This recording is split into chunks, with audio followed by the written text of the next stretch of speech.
بسم اللہ الرحمن الرحیم۔ السلام علیکم۔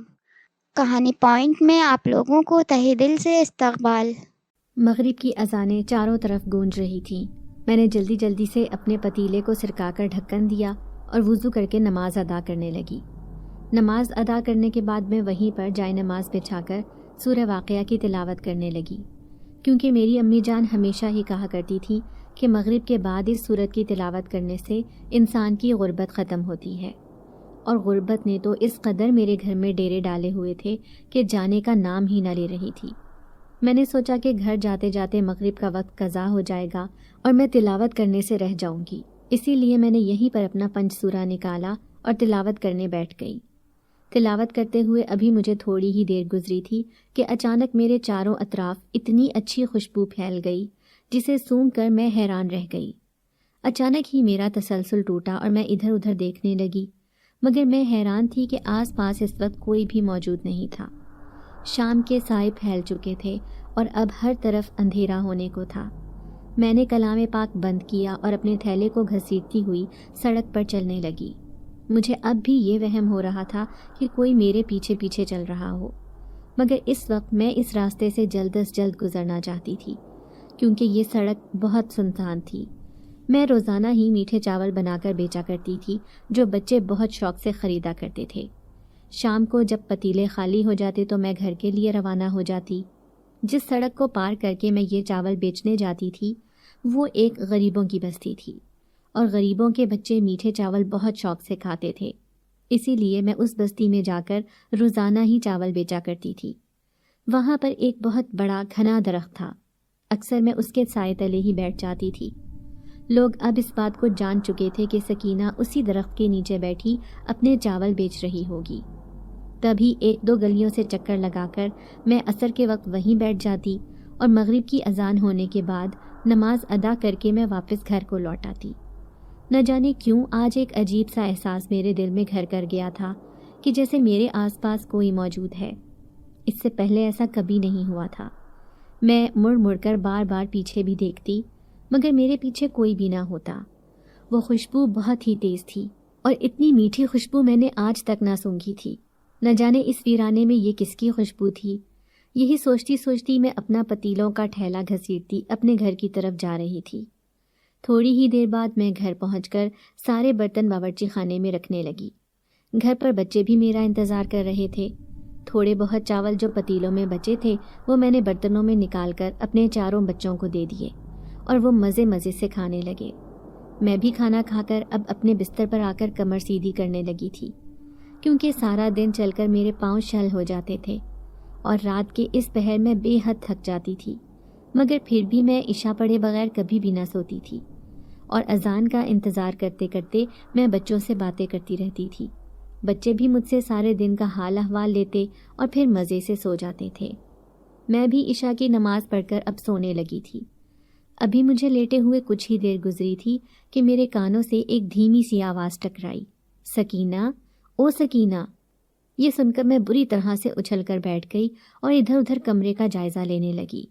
میرے بچے تو ہمیشہ مجھے اماں کہہ کر بلاتے تھے، پھر یہ کون تھا جو میرا نام لے کر مجھے پکار رہا تھا؟ میں نے چارپائی کی جانب دیکھا تو میرے چاروں بچے مزے کی نیند سوئے ہوئے تھے۔ میرا دل مٹھی میں آ کر رہ گیا تھا کہ آخر یہ مجھے کون آواز دے رہا ہے۔ پھر جیسے ہی میں نے گہرا سانس بھرا تو یہ خوشبو مجھے اپنے کمرے میں محسوس ہوئی، جیسے ابھی ابھی کوئی یہاں پر آیا ہو۔ میں نے جیسے ہی اٹھ کر باہر دیکھا تو ایک تیز روشنی۔ میرا نام سکینہ ہے، میری عمر 35 سال ہے۔ میں نے ایک ایسے گھرانے میں آنکھ کھولی جہاں پر میری ماں کی کوئی بھی قدر نہیں تھی، اور میری پیدائش کے بعد تو ان کی رہی سہی اہمیت بھی ختم ہو چکی تھی، کیونکہ جب میری ماں حاملہ ہوئی تو میری دادی نے ان کو یہ جتانا شروع کر دیا کہ اگر تو نے پہلی اولاد بیٹی پیدا کی تو وہ دن اس گھر میں تیرا آخری دن ہوگا۔ میری ماں ایک غریب گھر سے تعلق رکھتی تھی، ان کے آگے پیچھے کوئی بھی نہیں تھا۔ ان کے تایا نے ان کی شادی لاوارثوں کی طرح پیسے کے لالچ میں آ کر کی تھی، اور میری دادی سے میری ماں کے تایا نے میری ماں کے بدلے 1 لاکھ روپے لیے تھے، اور ان سے یہ کہہ دیا تھا کہ اب اس سے ہمارا کوئی تعلق نہیں ہے، آپ جس طرح مرضی چاہیں اسے رکھ لیں، ہاں، اگر کبھی اس کو نکالیں بھی تو ہمارے گھر کے دروازے اس پر ہمیشہ ہمیشہ کے لیے بند ہوں گے۔ یوں جب میری پیدائش ہوئی تو میری دادی نے میری ماں سے صاف صاف بول دیا کہ اپنی بچی کو اٹھا اور نکل یہاں سے، ہم اس لڑکی کا بوجھ ہرگز نہیں اٹھائیں گے۔ کل کو جوان ہوگی تو اس کا جہیز دینے کے لیے اس کے باپ کو لاکھوں کا قرضہ اٹھانا پڑے گا۔ تو کیا چاہتی ہے، میرا بیٹا قرضے میں دھنس کر مر جائے اور تو ساری زندگی یہاں بیٹھ کر عیش کرے؟ ایسا تو میں ہرگز نہیں ہونے دوں گی۔ یہ کہہ کر میری دادی نے میری ماں کو اس گھر سے نکال دیا تھا۔ میری ماں نے ساری عمر در در کے دھکے کھائے۔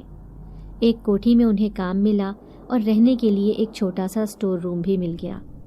وہ ایک بیوہ خاتون تھی اور اکیلی رہتی تھی، اسی لیے اس نے میری ماں کو اپنے ساتھ رکھ لیا تھا کہ 2 لوگوں کا ساتھ ہو جائے گا۔ وہ بے حد امیر تھی۔ آج تک میں یہ نہیں جان پائی تھی کہ وہ اس دنیا میں اتنی اکیلی کیوں ہے۔ وہ میری ماں کی ہی ہم عمر تھی اور بیوہ تھی۔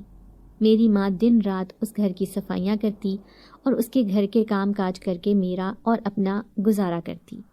وہ عورت بہت مہربان عورت تھی۔ اس نے میری ماں کا بہت خیال رکھا تھا۔ دیکھتے ہی دیکھتے وہیں پر میری ماں کو 16 سال گزر گئے تھے اور اب میں جوانی کی دہلیز پر قدم رکھ چکی تھی۔ میری ماں چاہتی تھی کہ وہ جلد از جلد میری شادی کر دیں، کیونکہ وہ اب عمر کے اس حصے میں تھی کہ کبھی بھی اس دنیا کو چھوڑ کر جا سکتی تھی۔ ان کی بوڑھی ہڈیوں میں اب اتنی طاقت نہ رہی تھی کہ وہ مزید میرا بوجھ اٹھا سکیں۔ میری ماں نے مجھے میٹرک تک تعلیم دلوائی تھی۔ گاؤں کے ہی ایک سرکاری اسکول میں نے یہ تعلیم حاصل کی۔ پھر ایک دن میں اپنے کمرے میں بیٹھی تھی جب میری ماں میرے پاس آئی اور کہنے لگی کہ اس حویلی کے نوکر خیر دین کے بیٹے سے میں تمہارا نکاح کرنا چاہتی ہوں، تمہیں کوئی اعتراض تو نہیں ہے؟ یہ بات سن کر میرے ہوش فنا ہو گئے تھے، کیونکہ خیر دین کا بیٹا بالکل بھی پڑھا لکھا نہیں تھا اور نہ ہی اسے بول چال کی کوئی تمیز تھی۔ میری ماں نے جب میری آنکھوں میں اترتا غصہ بھانپا تو میرے آگے ہاتھ جوڑنے لگی اور کہنے لگی، میرے پاس دوسرا کوئی بھی راستہ نہیں ہے۔ میں چاہتی ہوں کہ میں اپنی زندگی میں ہی تجھے اپنے گھر کا کر دوں۔ گاؤں کا لڑکا ہے، اچھا ہے میری آنکھوں کے سامنے رہے گی تو کل کو نہ جانے یہ دنیا والے تجھ پر کون سے ستم ڈھائیں۔ تیرا شوہر ہوگا تو کوئی بھی تیرا نام نہیں لے گا۔ یوں زبردستی میری ماں نے میرا نکاح خیر دین کے بیٹے بلال سے کر دیا۔ بلال نے مجھ سے نکاح کر کے جیسے مجھ پر بہت بڑا احسان کر دیا تھا۔ وہ بیاہ کر مجھے اپنے گھر لے گیا تھا، جہاں پر اس کی ایک بوڑھی ماں تھی اور 4 اس کی بہنیں تھیں۔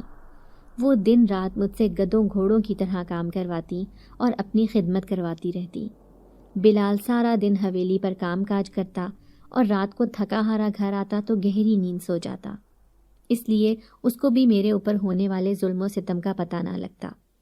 یوں اوپر تلے میرے 4 بچے پیدا ہو گئے۔ میں نے بہت مشکل سے اس آدمی کے ساتھ زندگی کے 15 سال بسر کیے اور یوں میں 4 بچوں کی ماں بن گئی۔ میں دیکھ رہی تھی کہ بلال آئے دن بہت پریشانی میں رہنے لگا تھا۔ نہ جانے ایسی کون سی پریشانی تھی جو اسے گھیرے ہوئے تھی۔ پھر ایک رات زور زور سے دروازہ بجنے لگا تو بلال کمرے میں آ کر چھپ گیا اور مجھ سے کہنے لگا کہ تو دروازے پر دیکھ، اور اگر وہ لوگ میرا پوچھیں تو کہنا کہ میں گھر پر نہیں ہوں۔ میں اس سے کہنے لگی، آخر ایسا کون سا گناہ تم کر کے آئے ہو جس کے لیے تمہیں اتنا خوف کھائے جا رہا ہے کہ تم کمرے میں چھپنے تک کو تیار ہو گئے ہو؟ اس نے مجھے دروازے پر بھیجا، مگر ان لوگوں نے تو میری ایک نہ سنی اور کہنے لگے کہ بلال نے ہماری عزت پر ہاتھ ڈالا ہے۔ میں اس کے لچھنوں سے پہلے ہی واقف تھی کہ وہ کس کردار کا لڑکا ہے۔ اپنی بیوی کے ہوتے ہوئے بھی وہ ان سب گھٹیا کاموں سے باز نہیں آتا تھا، اسی لیے ان لوگوں نے بلال کے سر پر ڈنڈے مار مار کر اسے بری طرح سے زخمی کر دیا۔ جب تک ہم شہر کے سرکاری ہسپتال تک پہنچے تب تک بلال جان دے چکا تھا۔ میری ساس نے اس کا قصوروار بھی مجھے ٹھہرایا اور دھکے مار کر مجھے 4 بچوں سمیت گھر سے نکال دیا۔ اب میں اپنے 4 بچوں کو لے کر ایک ویرانے میں آ گئی تھی۔ میری ماں کا انتقال تو 10 سال پہلے ہی ہو چکا تھا۔ اب میرا بھی میری ماں کی طرح اس دنیا میں کوئی بھی نہیں تھا۔ یوں میرا سامنا ایک عورت سے ہوا۔ میں اس کے آگے ہاتھ جوڑنے لگی کہ مجھے کہیں پر رہنے کا ٹھکانہ کر دو تو میں محنت مزدوری کر کے اپنا گزارا کر لوں گی۔ اپنے 4 بچوں کا بوجھ لیے میں کہاں جاؤں گی؟ یوں وہ عورت کہنے لگی کہ ہماری بستی میں ایک گھر ہے جو میں تمہیں کرائے پر دلوا دوں گی، مگر ایک بات کا وعدہ کرو کہ مہینہ پورا ہوتے ہی تم مجھے اس کا کرایہ دے دو گی اور میں اس کی مالکن کو دے دوں گی جس نے بستی میں یہ 4-5 گھر بنوائے ہیں۔ تاکہ ان کا کرایہ آئے اور وہ اپنا گزر بسر کر سکے۔ میں نے اس سے وعدہ کر لیا۔ اس نے میری بہت مدد کی۔ میں اس گھر میں رہنے لگی جو صرف ایک ہی کمرے کا چھوٹا سا مکان تھا۔ صحن میں ایک چھوٹا سا باورچی خانہ بنا ہوا تھا۔ میں نے اس سے کچھ ادھار پیسے لیے اور ایک بڑا سا پتیلا لیا۔ یوں میں اگلے دن ہی اپنا کاروبار چلانے لگی اور میٹھے چاول گڑ میں پکا کر پتیلا سر پر رکھ کر میں بیچنے کے لیے نکل آئی۔ محلے کے تھوڑے بہت بچوں نے مجھ سے چاول خریدے، باقی بہت سارے چاول بچ گئے تو اس عورت نے مجھ سے کہا کہ یہ سنسان سڑک ایک بستی کو جاتی ہے جہاں پر بہت سارے گھر ہیں، بچے ہیں، چاول شوق سے کھاتے ہیں، تو وہاں جا کر یہ چاول بیچ آؤ۔ میں ابھی تک جوان تھی، اس لیے اکیلے یوں مجھے ایک ویران بستی میں جانا بہت عجیب سا لگ رہا تھا۔ پھر اس عورت نے میری حوصلہ افزائی کی اور کہا کہ اگر تمہیں کمانا ہے تو بہادر تو بننا پڑے گا۔ میں نے چاروں بچوں کو گھر پر رہنے کا کہا اور چاول بیچنے نکل کھڑی ہوئی۔ اس ویران بستی میں پہلے تو مجھے بہت سا خوف محسوس ہوا، لیکن پھر یہ خیال آیا کہ اپنے بچوں کی خاطر مجھے مضبوط بننا ہوگا اور یوں گھر سے نکل کر کمانا ہوگا۔ میں نے اپنی چادر اچھی طرح مضبوطی سے اپنے گرد لپیٹ لی تھی اور اپنا چہرہ بھی تھوڑا چھپا لیا تھا۔ مجھے اس وقت تھوڑا ڈر بھی لگ رہا تھا، لیکن اپنے بچوں کی خاطر میں یہاں پر آ کر کھڑی ہو گئی۔ لیکن ابھی تک میرے پاس کوئی بھی گاہک چاول لینے نہیں آیا تھا۔ مجھے یہاں پر بیٹھے ہوئے کافی دیر گزر گئی تھی اور میں اب تھوڑی مایوس ہو چلی تھی۔ دل بھرنے لگا تھا اور بار بار رونا آ رہا تھا کہ کہیں اگر یہ چاول یوں ہی بچے رہ گئے تو پھر اگلے دن میں کیا کروں گی، میرا کام تو ٹھنڈا ہو جائے گا۔ لیکن یہی سوچ کر میں تھوڑا آگے آ کر ایک درخت کے نیچے بیٹھ گئی۔ اس درخت کے نیچے مجھے تھوڑا سایہ بھی مل گیا اور آتے جاتے لوگوں کو میں دکھائی دینے لگی۔ اب یہ ہوا کہ مجھ سے 2-3 لوگوں نے چاول لے کر کھائے اور اس کے بعد 2-3 لوگ اور آ گئے۔ شکر ہے کافی حد تک چاول بک چکے تھے اور جو تھوڑے بہت باقی بچے تھے میں انہیں شام کے وقت گھر لے آئی۔ اپنے دوپٹے کے پلو سے بندھے ہوئے پیسے نکالے اور انہیں اپنی مخصوص جگہ پر رکھ کر بچے ہوئے چاول اپنے بچوں کو کھلا دیے۔ وہ بھی خوشی خوشی کھا لیتے تھے۔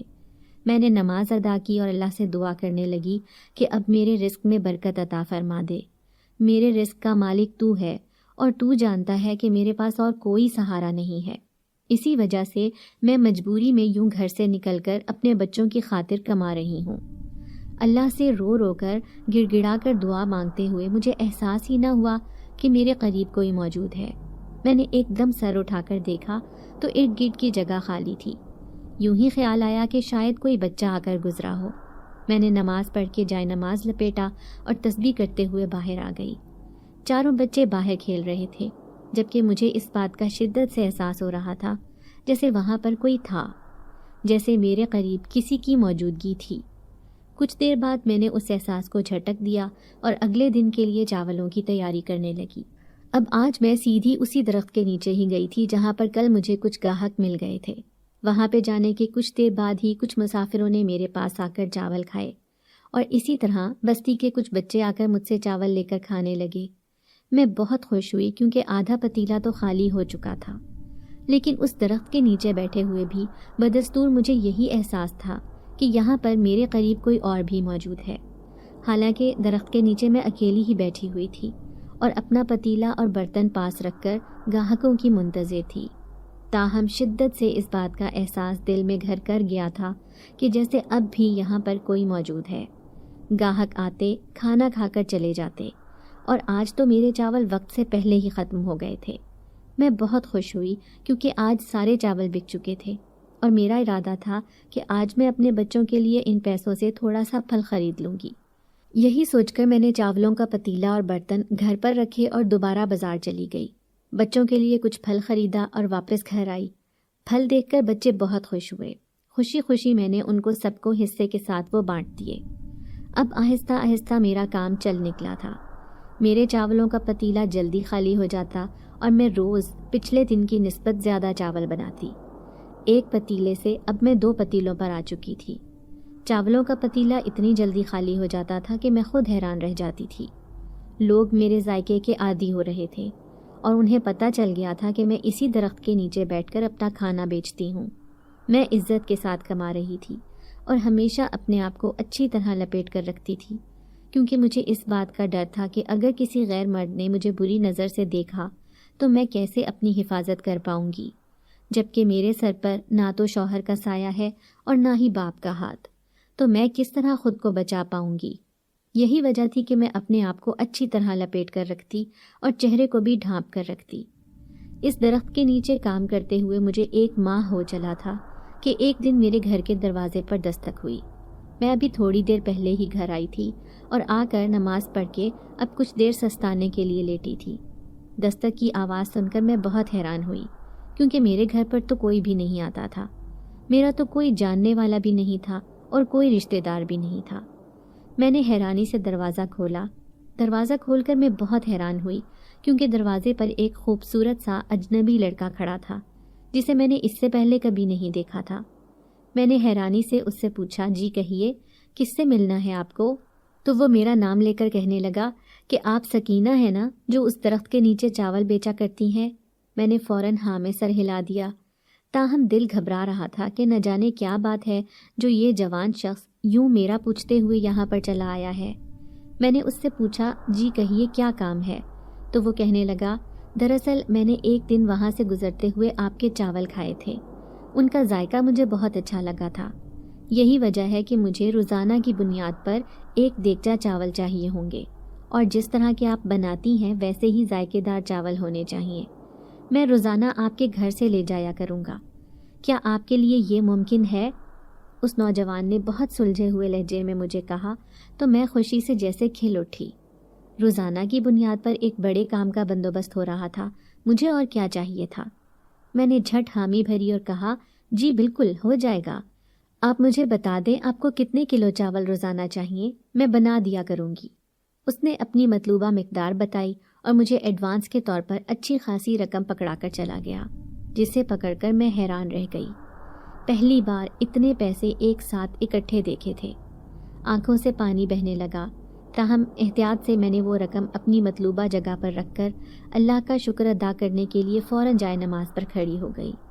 مجھے ایسا لگ رہا تھا جیسے یہ میری غیبی مدد کی ہے، اللہ نے میرے لیے مستقل رزق کا بندوبست کر دیا تھا۔ اب اگر میں گھر سے باہر جا کر بھی چاول نہ بیچتی تو پھر بھی مجھے اچھے خاصے پیسوں کی بچت تھی، لیکن چونکہ میرے بچے اب بڑے ہو رہے تھے اور اس کے علاوہ مکان کا کرایہ، بجلی کے بل اور دیگر اخراجات منہ کھولے کھڑے ہوتے تھے، اسی لیے مجھے باہر جا کر بھی کام کرنا تھا۔ یہی سوچ کر میں نے ابھی سے صبح کے لیے تیاری شروع کر دی۔ چونکہ رات کو میں تیاری کر لیتی تھی، اسی لیے صبح کم وقت میں کام مکمل ہو جاتا تھا۔ یہی وجہ تھی کہ اگلی صبح جب میں اٹھی تو رات کو چونکہ کافی کام کر چکی ہوئی تھی، اسی لیے جلدی جلدی چاول تیار کر کے میں نے رکھ دیے۔ اس نوجوان نے کہا تھا کہ وہ صبح کے ٹائم آ کر لے جائے گا، اور اب مجھے اسی کا انتظار تھا، کیونکہ اسے چاول دے کر تو پھر میں اپنا ٹھیلا لے کر اسی درخت کے نیچے چلی جاتی۔ میرا انتظار کچھ دیر بعد ہی ختم ہو گیا، جب وہ نوجوان چاول لینے کے لیے آ گیا۔ میں نے ویسے ہی اسے پتیلا پکڑایا تو وہ خوشبو محسوس کر کے کہنے لگا، یہ تو بہت مزے کے لگ رہے ہیں، آپ کل اس سے زیادہ بنا دینا۔ اس کے ساتھ اس نے مجھے کچھ رقم اور پکڑا دی اور بغیر حساب کتاب کیے وہاں سے چلا گیا۔ میں حیرانی سے اپنے ہاتھ میں پکڑے پیسوں کو دیکھتی رہی۔ مجھے یقین نہیں آ رہا تھا کہ ایک شخص بھروسہ کر کے اتنی رقم مجھے یوں دے جائے گا، اور اب آج پھر وہ اتنی رقم پکڑا گیا، جبکہ اگر وہ مجھے پیسے نہ بھی دے کر جاتا تو میرے پاس اس کی دی ہوئی اضافی رقم موجود تھی۔ میں نے اللہ کا شکر ادا کر کے وہ رقم اس کی مخصوص جگہ پر رکھی اور چاولوں کا ٹھیلا لے کر اسی درخت کے نیچے آ گئی۔ خود کو مکمل طور پر ڈھانک کر رکھے ہوئے میں اپنے گاہکوں کی منتظر تھی، اور پھر نہ جانے کہاں کہاں سے گاہک چلے آئے، اور میں جو مغرب تک یہاں پر کھڑی رہتی تھی، آج 12 بجے ہی پتیلے خالی ہو چکے تھے۔ میں حیرانی سے اپنے ٹھیلے کی طرف دیکھ رہی تھی۔ اللہ کا شکر ادا کرتی 12 بجے ہی گھر چلی آئی۔ بچوں نے جو مجھے یوں اتنی جلدی گھر آتے دیکھا تو حیران ہو گئے اور کہنے لگے، اماں آج آپ کو کیا ہوا ہے؟ آپ اتنی جلدی گھر آ گئیں، کوئی پریشانی ہے؟ میری بڑی بیٹی نے بڑے احساس مندانہ انداز میں پوچھا تو میں نے اسے اپنے ساتھ لگاتے ہوئے کہا، نہیں بیٹا، پریشانی تو کوئی نہیں ہے، بلکہ اللہ کا شکر ہے کہ آج اتنی جلدی میرا سارا کھانا بک گیا اور اتنے پیسے اکٹھے ہو گئے۔ میں سوچ رہی ہوں کہ اپنے لیے تھوڑی سی جگہ خرید لوں اور وہاں پر ایک کمرہ بنا لوں تاکہ تم لوگ آسانی کے ساتھ وہاں پر رہ سکو اور کرائے سے میری جان چھوٹے۔ میں نے کچھ سوچتے ہوئے اپنی بیٹی سے کہا تو وہ کہنے لگی، اماں یہ تو بہت اچھی بات ہے، اگر ہم اپنا گھر لے لیں گے تو پھر کرایہ ادا نہیں کرنا پڑے گا، وہی ہم تھوڑی تھوڑی کر کے انہیں رقم ادا کرتے رہیں گے۔ میری بیٹی نے سمجھداری سے کہا تو میں بھی اس کی قائل ہو گئی اور کہنے لگی کہ ہاں یہ تو تم ٹھیک کہہ رہی ہو، بس کچھ پیسے اور جمع ہو جائیں تو ارد گرد کوئی تھوڑی سی جگہ دیکھتے ہیں جہاں پر ایک کمرہ بن جائے، یا اگر بنا بنایا کمرہ مل جائے تو بھی اچھی بات ہے، میں نے اپنی بیٹی سے کہا اور پھر نماز پڑھنے کے لیے اٹھ گئی۔ نماز کے دوران ہی مجھے خیال آیا کہ مجھے آج بازار سے سامان لینے کے لیے جانا ہے، کیونکہ کافی سامان ختم ہو چکا تھا اور کل کے لیے مجھے چونکہ کھانا بھی بنانا تھا، اسی وجہ سے میں نے آج ہی سامان لانے کی سوچی۔ نماز کے بعد میں فوراً اپنے بچوں کو بتا کر بازار کے لیے نکل آئی اور چاول، گڑ اور گھی وغیرہ خرید کر جیسے ہی مڑی تو سامنے ہی مجھے وہ نوجوان مل گیا جو مجھے کھانے کا آرڈر دے کر جاتا تھا۔ مجھے دیکھ کر وہ حیران ہوا اور کہنے لگا، آپ یہاں؟ تو میں نے جو اتنا وزن اٹھایا ہوا تھا اسے زمین پر رکھتے ہوئے کہنے لگی، ہاں دراصل سامان ختم ہو گیا تھا، وہی لینے کے لیے آئی تھی۔ میرے کہنے پر اس نے نیچے پڑے تھیلوں کو دیکھا تو فوراً اٹھا لیے، جبکہ میں اسے روکنے لگی۔ میں کہنے لگی، رہنے دو، تم کیوں تکلیف کر رہے ہو؟ جبکہ وہ کہنے لگا، تکلیف کیسی، میں آپ کو گھر تک چھوڑ دیتا ہوں، اتنا بھاری سامان آپ کیسے گھر تک لے کر جائیں گی؟ میں نے اس کی طرف دیکھا اور کہا، تمہاری تربیت اچھے انداز میں ہوئی ہے اور تم کافی مہربان لگتے ہو، بہت شکریہ تمہارا، تم نے میری بہت مدد کی۔ میں نے اس کا شکریہ ادا کیا اور پھر کچھ خیال آنے پر پوچھا، تمہارا نام کیا ہے؟ تو وہ کہنے لگا، میرا نام فہد ہے اور میں یہاں پر قریب ہی ایک فیکٹری لگا رہا ہوں، وہاں پر غریبوں کو کام کے مواقع میسر ہوں گے، اسی لیے آج کل یہاں پر پھر کر جگہ دیکھ رہا ہوں۔ اس نے کہا تو میں نے سر ہلا دیا اور اتنے میں میرا گھر قریب آ گیا۔ میں نے اس سے تھیلے پکڑے اور اس کا ایک بار پھر شکریہ ادا کیا، جبکہ وہ جاتے جاتے مجھے کہنے لگا کہ کل میں صبح پھر سے چاول لینے کے لیے آ جاؤں گا۔ میں سر ہلاتی ہوئی دروازہ بند کر کے اندر آ گئی۔ دل میں اس شخص کے لیے ڈھیروں دعائیں تھیں، حالانکہ وہ کوئی اتنی عمر کا نہیں تھا، شرارتی اور نٹکھٹ سا لگتا تھا، لیکن پھر بھی جس طرح اس نے میری مدد کی اور جس طرح وہ تھیلے اٹھا کر گھر تک چھوڑ کر گیا، میرے لیے یہ بات بہت معنی رکھتی تھی، ورنہ آج کل کے دور میں کون کسی کا اتنا احساس کرتا ہے۔ یوں اب میرا مستقل روزگار لگ چکا تھا، اس شخص کی فیکٹری کا کام شروع ہو گیا تھا اور وہ اب روزانہ ہی مجھ سے میٹھے اور نمکین چاول پکوا کر لے جاتا۔ میں بہت خوش تھی کیونکہ اس سے میرے بچوں کا مستقل سلسلہ لگ چکا تھا۔ اس شخص کی بدولت ہی مجھے ایک کمرے جتنی زمین مل گئی تھی اور وہ اسی کی مہربانی تھی۔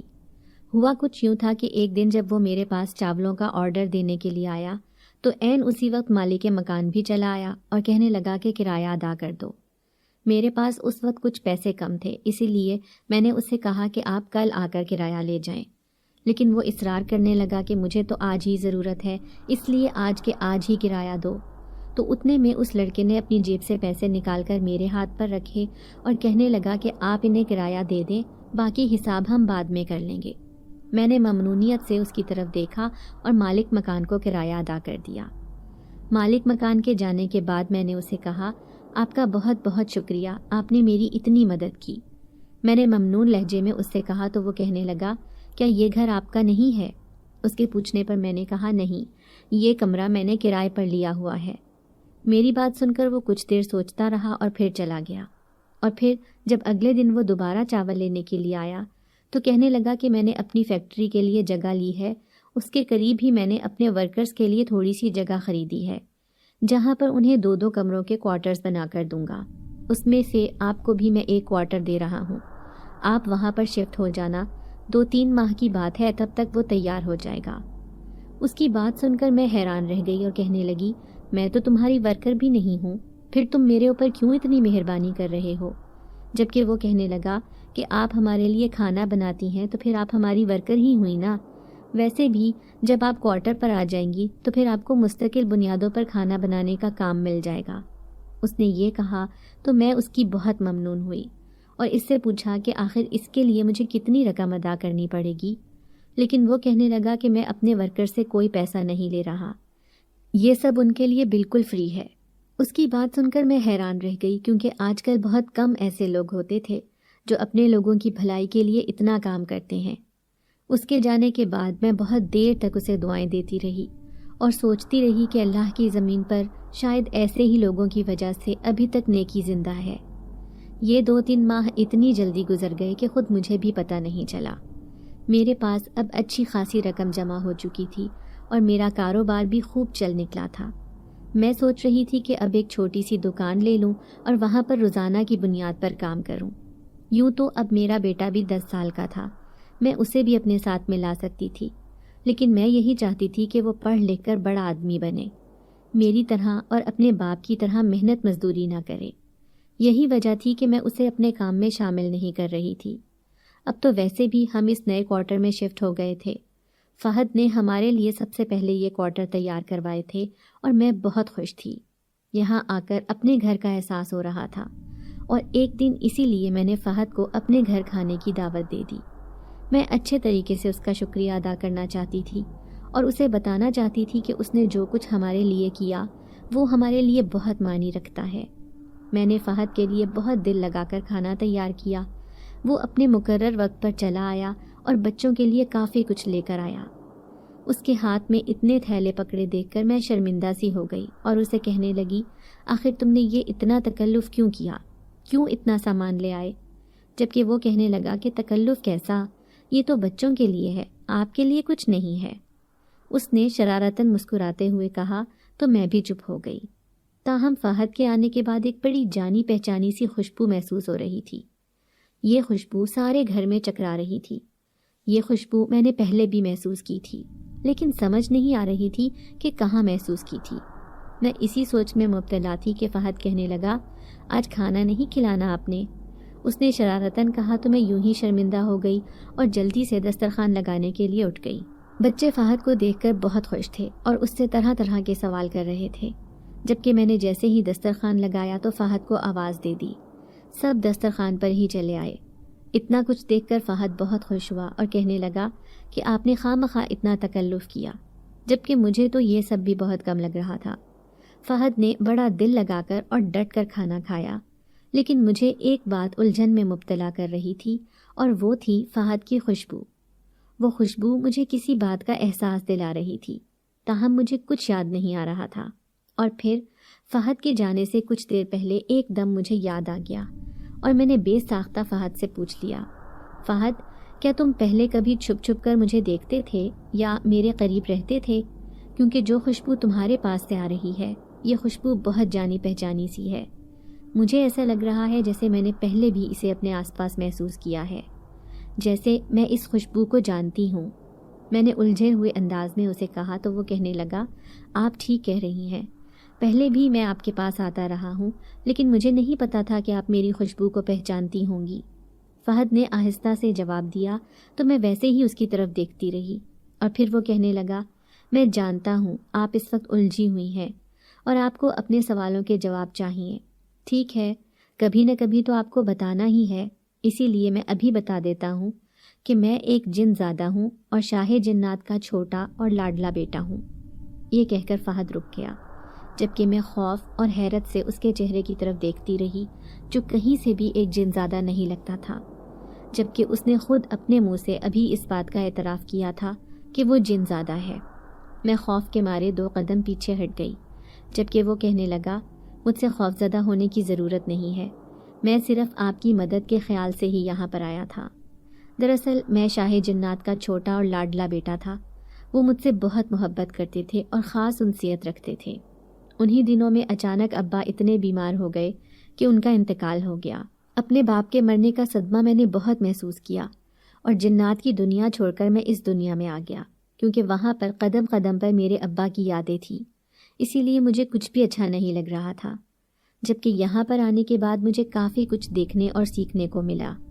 پھر ایک دن جب میں اس گاؤں کے باہر سے گزر رہا تھا تو آپ کے چاولوں کی خوشبو نے مجھے روک لیا، اور جب میں نے آپ کے چاول کھائے تو وہ مجھے بہت اچھے لگے، اور اس دن کے بعد سے میں مستقل آپ کا خریدار بن گیا ہوں۔ میں روز آپ سے چاول تیار کرواتا ہوں، کچھ خود کھاتا ہوں اور باقی باہر غریب بچوں میں بانٹ دیتا ہوں۔ میں آپ کی مدد کرنا چاہتا تھا، اسی لیے میں نے یہ سب کچھ آپ کا روزگار چلانے کے لیے کیا۔ یہی نہیں بلکہ آپ کے پاس اپنے بہت سے جنات دوستوں کو بھیجتا رہا تاکہ آپ کو اچھی آمدنی ہو جائے۔ فہد نے جب یہ کہا تو میں جیسے شرمندہ سی ہو گئی اور اسے کہنے لگی، تم نے میرے لیے اتنا کچھ کیا ہے، میں سوچ بھی نہیں سکتی تھی۔ میں نے اپنی شرمندگی مٹانے کو اسے سراہا تو وہ مسکرا دیا اور کہنے لگا کہ یہ میرا فرض ہے، میں ہمیشہ ایسے لوگوں کی مدد کرتا ہوں جنہیں کسی مدد کی ضرورت ہوتی ہے، اور آپ کے حالات جاننے کے بعد مجھے یہ لگا تھا کہ مجھے آپ کی مدد کرنی چاہیے، اسی لیے میں مستقل آپ کے ساتھ لگا رہا۔ فہد نے جب یہ کہا تو میں بھی خاموشی سے سر ہلا گئی۔ اس کوارٹر میں آنے کے بعد میرا کام خوب چل نکلا تھا، کیونکہ فہد نے مجھے کافی کھانے پینے کا کام دلوا دیا تھا، جس کی بدولت میں سارا دن مصروف رہتی اور فیکٹری کے ورکرز کے لیے کھانا تیار کرتی رہتی۔ میں بہت خوش اور مطمئن تھی کہ گھر بیٹھے میں اس سے اچھا خاصا کما رہی ہوں، اور میرے روئیں روئیں سے فہد کے لیے دعائیں نکلتی تھیں۔ فہد جیسا شخص میں نے بہت کم دیکھا تھا۔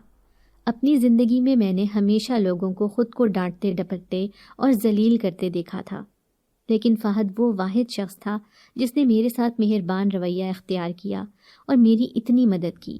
میں سوچ بھی نہیں سکتی تھی یہ ایک جن زادہ ہو کر وہ اتنا اچھا اور نیک ہوگا۔ جس طرح سے اس نے میرا ساتھ دیا ایسے تو کوئی انسان بھی نہ کرتا۔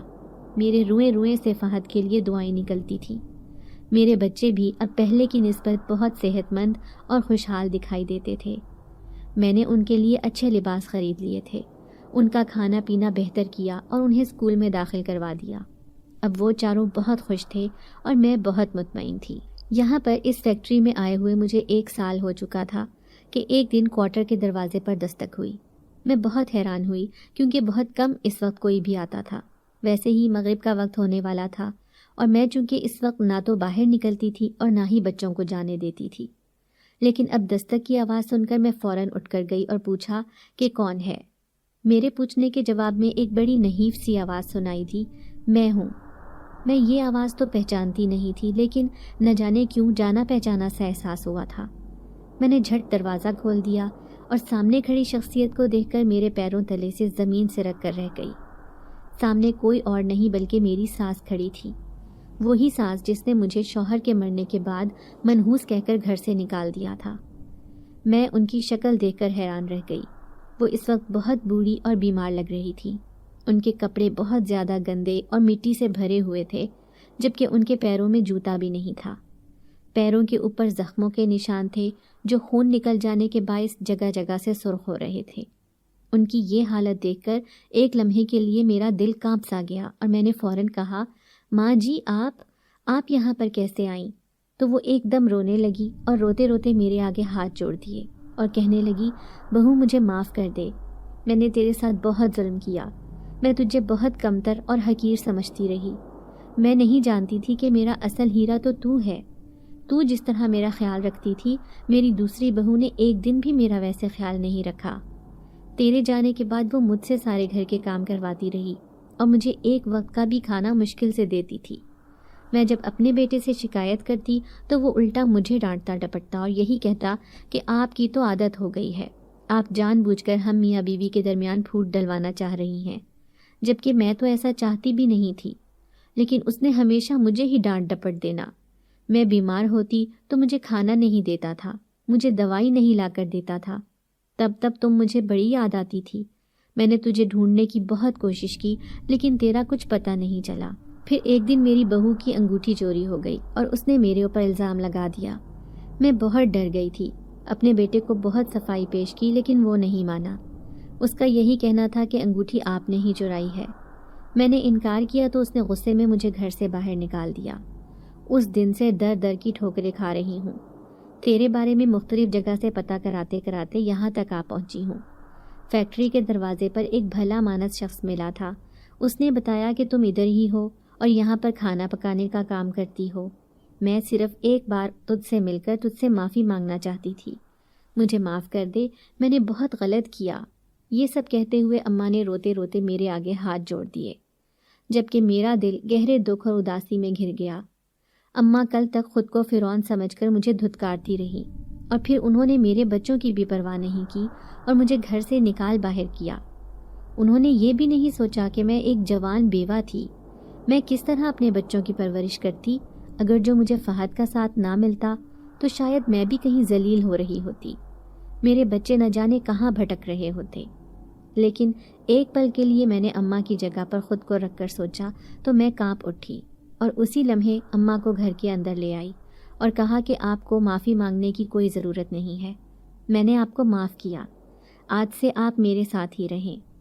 یہ کہتے ہوئے میں نے انہیں اپنے ساتھ گلے لگا لیا۔ اماں مجھے روتے ہوئے ڈھیروں دعائیں دینے لگیں، پر میں بہت خوش اور مطمئن تھی۔ بچوں کو جب پتہ چلا کہ ان کی دادی ان کے پاس ہی آ گئی ہیں تو وہ بھی بہت خوش ہوئے۔ اب آج 5 سال گزر چکے ہیں۔ میری بڑی بیٹی ڈاکٹری کی پڑھائی کر رہی ہے، اسے بہت شوق تھا کہ وہ ڈاکٹر بنے۔ میں نے اب اپنا ایک چھوٹا سا ریسٹورینٹ بنا لیا ہے جہاں پہ اماں بھی میرے ساتھ ہوتی ہیں۔